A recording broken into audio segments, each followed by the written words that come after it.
আসলে ভাৰতীয় জনতা পাৰ্টি নামটো সলাব লাগে ভাৰতীয় জনতা পাৰ্টি নহবা বেপাৰী জনতা পাৰ্টি ৰাখিব লাগে কাৰণ ৰাজ্যৰ 7খন টোল গেটত টোল টেক্স বৃদ্ধি পাব 5ৰ পৰা 35 টকা পৰ্যন্ত টোল টেক্স বৃদ্ধি পাব সমান্তৰালকৈ আজি আৰু এটা খবৰ দেখিবলৈ পাইছো যে যেটো কমাৰ্শিয়েল সিলিন্ডাৰ হয় কমাৰ্শিয়েল সিলিন্ডাৰৰ দাম বৃদ্ধি পাব এতিয়া কথা আছে যে ডক্টৰ হিমন্ত বিশ্ব শৰ্মা ডাঙৰীয়া লগতে বিজেপি চৰকাৰখনে মানে ৰাজ্যৰ কাৰণে কি কৰিব বিচাৰিছে কিবা কৰিছেনে তেওঁলোকেতো একো কৰা নাই তেওঁলোকে এটা শ্লোগানো সলনি কৰিলে এতিয়া মানে মই ক'ব লাগিব মানে এতিয়া যেহেতু টোল টেক্স বৃদ্ধি পালে এই টোল টেক্স বৃদ্ধি পোৱাৰ বাবে আগতেও কৈছিল এতিয়া মানুহে এইটো গান গাবলৈ আৰম্ভ কৰিব শুৱনি আমাৰ অসমখনতি টোল গেটেৰে ভৰা ৰাইজৰ যে উদং কৰিলে বিজেপি চৰকাৰ অহাৰে পৰা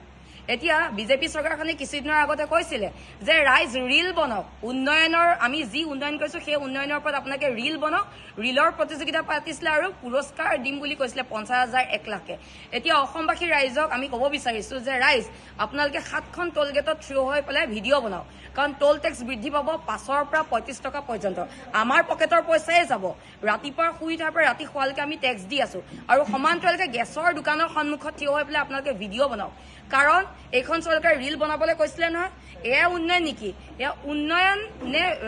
মানে এয়া ৰাইজক মানে লুটি নিয়া এটা ব্যৱস্থা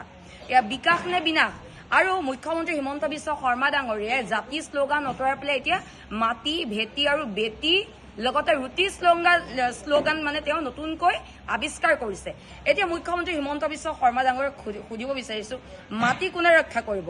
আদানী আম্বানী ৰামদেৱে নেকি ৰুটি কোনে ৰক্ষা কৰিব গুপ্তাজী ডাঙৰীয়া তাৰপিছত অশোক সিংহল ডাঙৰীয়া নেকি যি অশোক সিংহল ডাঙৰীয়া ভাওনাক অপমান কৰিছিলে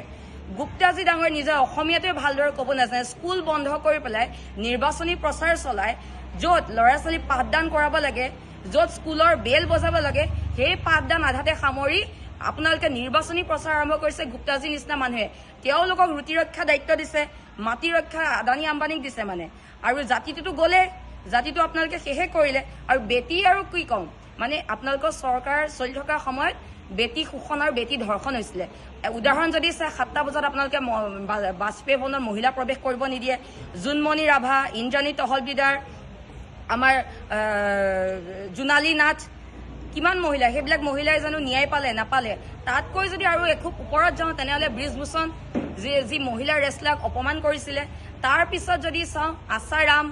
কুলদীপ সিং সেংগাৰ বিলকিছ বানুক ৰেপ কৰা মানুহক আপোনালোকে মালা পিন্ধা ৰঙা দলিচা দিয়ে তাৰপিছত ৰাম ৰহিম পেৰলৰ ওপৰত পেৰল পায় এয়ে আপোনালোকে বেটিক সুৰক্ষা দিয়া কথা কৈছে আপোনালোকৰ ন বেটি শোষণ আৰু বেটি ধৰ্ষণ আছে তাৰ বাহিৰে একো নাই এতিয়া জাতিৰ ঠাইত এটা ৰুটি আনিলে ৰুটি আমাৰ অসমীয়া সংস্কৃতি কেতিয়া হ'ল কেতিয়া পৰম্পৰা হ'ল আমাৰ অসমীয়া আমাৰ অসমীয়া পৰম্পৰা অসমীয়া খাদ্য আছে ভাত হয়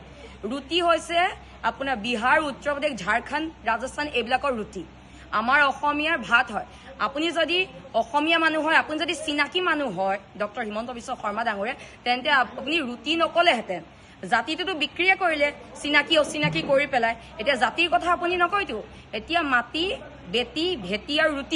ৰুটি দায়িত্ব অশোক সিংহাল গুপ্তাজীক দিছে মাটিৰ দায়িত্ব আদানী আম্বানীক দিছে বাকী সকলোখিনি গুচি গ'ল আপোনালোকৰ হাতত গুচি গ'ল এতিয়া মানে জাতি মাটি ভেটি গ'ল আদানী আম্বানীৰ মাটি হ'ল জাতি মাটি ভেটি গ'ল মামা মামীৰ মাটি হ'ল